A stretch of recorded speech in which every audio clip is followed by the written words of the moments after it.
नमस्कार दोस्तों, स्वागत है आपका अपने चैनल अल्टीमेट नॉलेज पर। दोस्तों, अगर भारत का हिंदू इस बात को चाहता है कि वो अपने ही देश में पूरी तरह से सुरक्षित रहे और साथ ही साथ उसके आने वाले बच्चों का भविष्य पूरी तरह से उज्जवल हो, तब भारत के हिंदुओं को ये चीज़ अच्छे से समझनी होगी कि आखिरकार उसे ऐसा क्या करना होगा जिससे वो तो अपने देश में सुरक्षित रहे ही साथ ही साथ उसकी आने वाली नस्लें भी पूरी तरह से भारत के अंदर खुद को सुरक्षित महसूस करे। दोस्तों, कहने को तो भारत एक ऐसा देश है जहां पर हिंदू समुदाय बहुसंख्यक माना जाता है और भारत के अंदर हिंदू आबादी लगभग 80% के आसपास मानी जाती है। लेकिन इसके बावजूद भी ये भी एक कड़वा सच है कि भारत के अंदर ही आज भी हिंदुओं को पीड़ित किया जाता है और साथ ही साथ उनका शोषण किया जाता है। लेकिन हिंदुओं के पक्ष में आवाज उठाने वाला ना ही तो कोई राजनीतिक दल है और ना ही साथ कोई ऐसा संगठन है जो कि पूरी तरह से हिंदुओं के साथ खड़ा हो सके,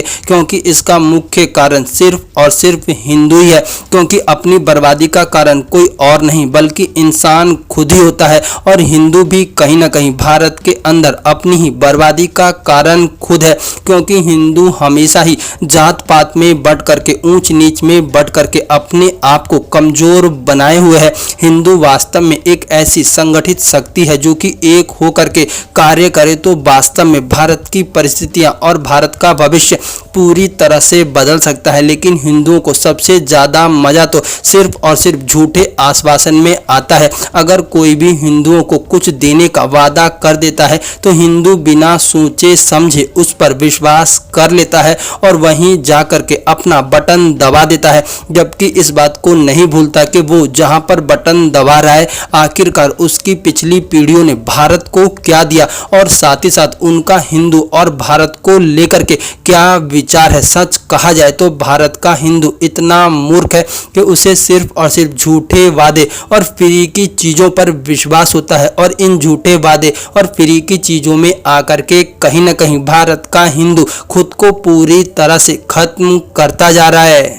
भारत के अंदर चाहे वो राज्य के चुनाव हो या फिर केंद्र के चुनाव हो, हर व्यक्ति सिर्फ और सिर्फ अपनी जाति और झूठे वादे देखकर ही वोट डालता है। लेकिन भारत के हिंदुओं के लिए कहीं ना कहीं उनकी ये हरकत उनके भविष्य का पतन मानी जा रही है। अगर वास्तव में भारत का हिंदू सिर्फ और सिर्फ झूठे वादे और चंद पैसों को पसंद करेगा तो शायद वो अपने और अपने बच्चों के भविष्य को कभी भी पूरी तरह से सुरक्षित नहीं रख पाएगा। क्योंकि भारत के अंदर ऐसे गिद्ध नेता बैठे हुए हैं जो कि सिर्फ और सिर्फ इस बात को चाहते हैं कि किसी भी प्रकार से हिंदुओं को तोड़ करके उनका वोट ले लिया जाए और उसके बाद उन्हीं का शोषण किया जाए। और वास्तव में भारत में वर्तमान समय में ऐसी ही स्थिति है। हिंदुओं ने जिन नेताओं को वोट दिया एक्चुअली में आज वही नेता लोग हिंदुओं को पूरी तरह से गाली दे रहे हैं या यूं कहें कि दिन प्रतिदिन हिंदुओं का अपमान कर रहे हैं और हिंदू चुपचाप अपने घर में बैठ करके टीवी पर न्यूज़ देख रहा है।